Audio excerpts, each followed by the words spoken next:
बहुत अजीब सी बात है। जी हाँ, लेकिन यही है नाम मेरी इस कहानी का।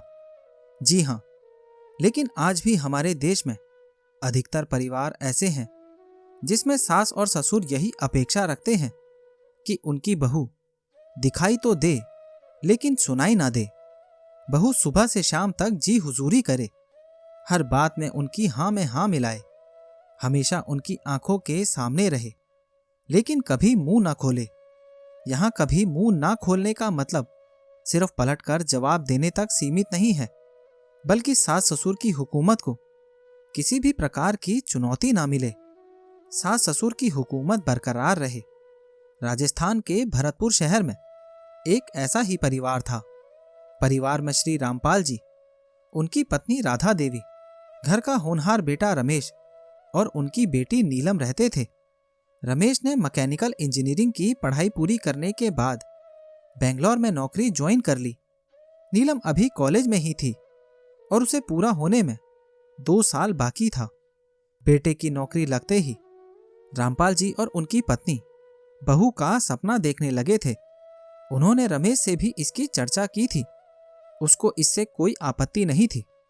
रामपाल जी और उनकी पत्नी राधा देवी ने अपने सभी संबंधी, रिश्तेदार, जान पहचान वाले और दोस्तों को इसकी जानकारी दे दी थी कि वो लोग रमेश के लिए लड़की ढूंढ रहे हैं। जहां जहां रमेश के बारे में जानकारी मांगी जाती, रामपाल जी रमेश का विवरण और उसकी कुछ फोटो भेज देते। इस सब में 2-3 महीने का समय लग गया। अब रामपाल जी के पास 4-5 अच्छे प्रस्ताव इकट्ठे हो गए थे। 2 हफ्तों के बाद रमेश भी दिवाली की छुट्टियों में घर आ रहा था। रामपाल जी और उनकी पत्नी दोनों ही सोच सोच कर खुश थे। अगर सब कुछ ठीक ठाक चला तो सर्दियों में रमेश की शादी कर देंगे। रमेश के घर आते ही सभी प्रस्तावों पर गहन विचार हुआ और उनमें से 2 प्रस्तावों पर पूरे परिवार की सहमति बनी। अगले 2 दिनों में दोनों परिवारों से मिलकर दोनों लड़कियां भी देख ली गई। रमेश को दोनों प्रस्ताव ठीक लगे और अंतिम निर्णय अपने माता पिता पर छोड़कर वापस बेंगलोर चला गया। अगले कुछ दिन दोनों प्रस्तावों पर रामपाल जी और उनकी पत्नी के बीच काफी विचार विमर्श हुआ। शालिनी और मोनिका के परिवारों में ज्यादा फर्क नहीं था। दोनों परिवार व्यवसायी, समृद्ध, सुशिक्षित, अपनी जात पात वाले और भले से लोग थे। लेकिन ऊपरी तौर पर दोनों में एक फर्क साफ दिखाई देता था। शालिनी का परिवार खुले विचार वाला था। परिवार का हर एक सदस्य खुलकर अपनी बात कहता था। उनकी लड़की शालिनी भी खूब बोलती थी। शालिनी ने तो रमेश से भी अकेले में घंटों भर तक बातें की थी। मोनिका के परिवार में उसके माता पिता को छोड़कर कोई और नहीं बोल रहा था। खाने पीने की बात छोड़कर मां भी कुछ नहीं बोली थी। मोनिका से भी जितना पूछा गया बस उसी का जवाब दिया था। मोनिका का भाई तो रमेश से बस हाथ मिलाकर चला गया था। इसके अलावा ज्यादातर बातचीत उसके पिताजी ने ही की थी। ऐसा लगता था इतनी पढ़ी लिखी होने के बावजूद भी मोनिका को चुप रहना ज्यादा पसंद था। आखिरकार पहला निर्णय रामपाल जी ने दिया। उनको शालिनी के बजाय मोनिका ज्यादा ठीक लगी। राधा देवी ने भी उनकी हाँ में हाँ मिलाई। बहुत पहले से ही दोनों इस बात पर एक मत थे कि बहू ऐसी हो जो दिखाई तो दे लेकिन सुनाई ना दे। दोनों को ही घर में बोलने वाली लड़की नहीं चाहिए थी। रमेश की सहमति लेकर रामपाल जी ने मोनिका के साथ उसका रिश्ता पक्का कर दिया।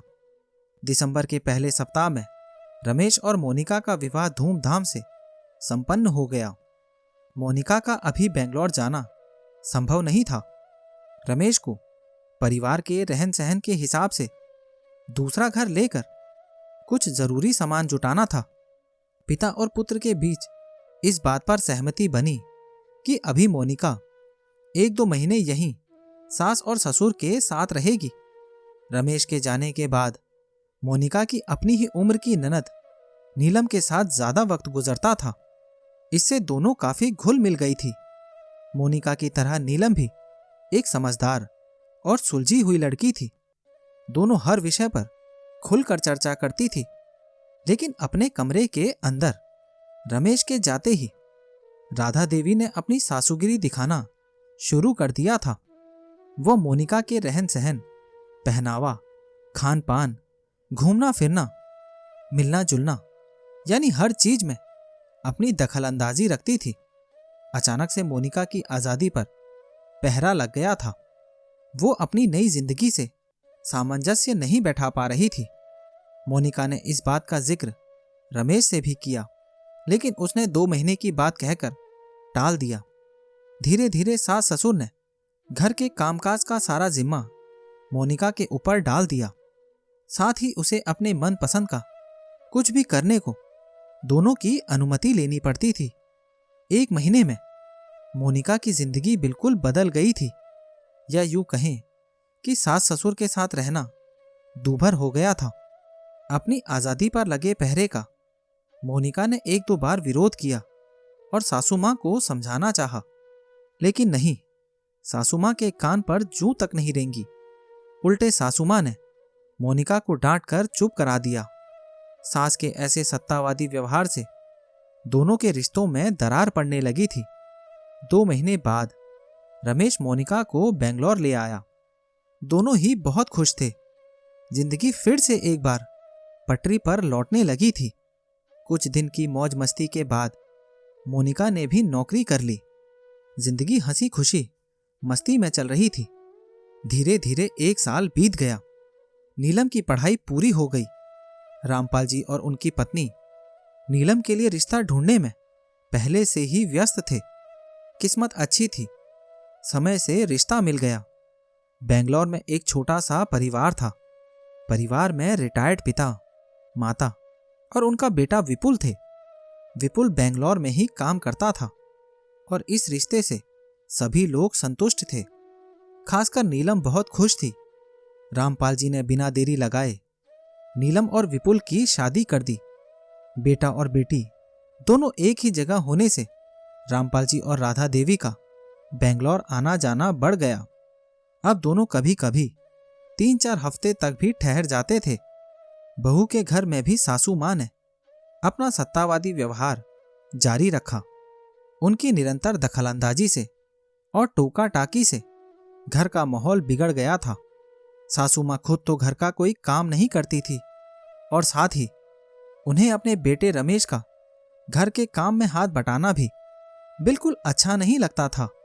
उनकी अपेक्षा थी कि मोनिका ऑफिस के काम के साथ साथ घर के सारे काम की भी जिम्मेदारी ले। एक दिन शाम को रमेश देरी से घर आया। उसके आने के बाद सबने साथ में खाना खाया। देरी से आने के बावजूद भी खाने के बाद रमेश ने रसोई का सारा काम खत्म किया। तब सासू मां को रमेश का रसोई में काम करना, खासकर खाने के बर्तन साफ करना, कतई पसंद नहीं आया और उन्होंने मगरमच्छ के आंसू बहाना शुरू कर दिया। रमेश ने मां को बहुत समझाया कि हम दोनों ही नौकरी करते हैं और दोनों ही थके हारे घर लौटते हैं। ऐसे में मैं सारा काम अकेले मोनिका पर कैसे छोड़ सकता हूं। लेकिन सासू मां कुछ भी सोचने समझने को तैयार नहीं थी। उनकी एक तरफा सोच ने घर में कोहराम मचा दिया।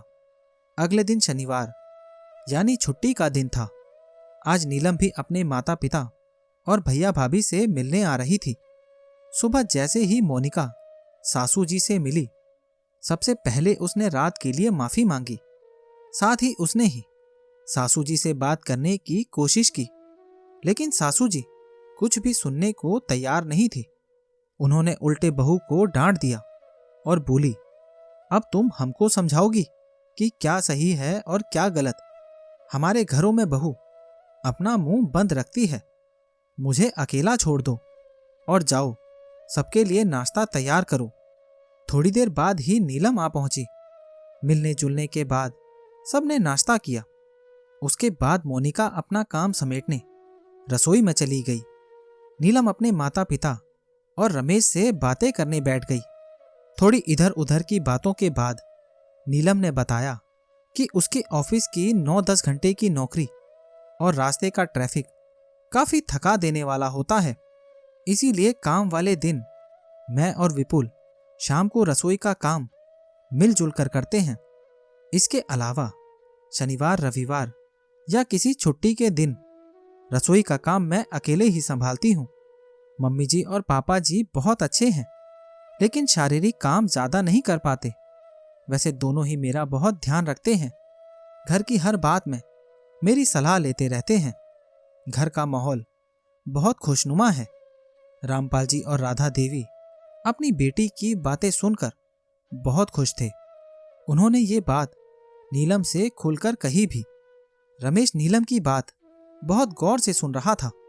सब कुछ सुनने के बाद रमेश अपने माता पिता से बोला, अपने घर में ऐसा माहौल क्यों नहीं है? हम सब लोग मिलजुल कर क्यों नहीं रह सकते? हम सब वक्त के साथ क्यों नहीं बदल सकते? माँ, कल रात को मेरे बर्तन साफ करने में क्या गलत था? आज सुबह मोनिका का आपको समझाना क्या गलत था? आप जिन बातों को अपनी बेटी के घर में सही मान रही हैं, उन्हीं बातों को अपने घर में गलत ठहरा रही हैं। माँ, ये बहू और बेटी में फर्क क्यों? आप लोग आज भी बहू के लिए दिखाई तो दे लेकिन सुनाई ना दे वाली परंपरा का अनुकरण क्यों कर रहे हैं? अगर आप चाहें तो अपने घर का माहौल भी बदल सकता है, खुशनुमा हो सकता है। चुप्पी साधे रामपाल जी सबकी बातें ध्यान से सुन रहे थे। रमेश की बातों ने उनको झंझोर कर रख दिया था। बहुत सोच विचार करके अपनी गंभीर मुद्रा में रामपाल जी बोले, रमेश की बात तो ठीक है, हमको समय के साथ बदलना चाहिए। हमको आज से, बल्कि यूं कहो अभी से बदलने का प्रयास करना चाहिए। हम सबको मिलजुल कर जीना चाहिए। और हाँ, अब आगे से बहू दिखाई भी दे और सुनाई भी दे। तो दोस्तों, ये कहानी आपको कैसी लगी और इस कहानी के बारे में आपकी क्या राय है? नीचे कमेंट बॉक्स में ज़रूर बताना। और अगर अभी तक आपने चैनल को सब्सक्राइब नहीं किया है तो सब्सक्राइब कर लेना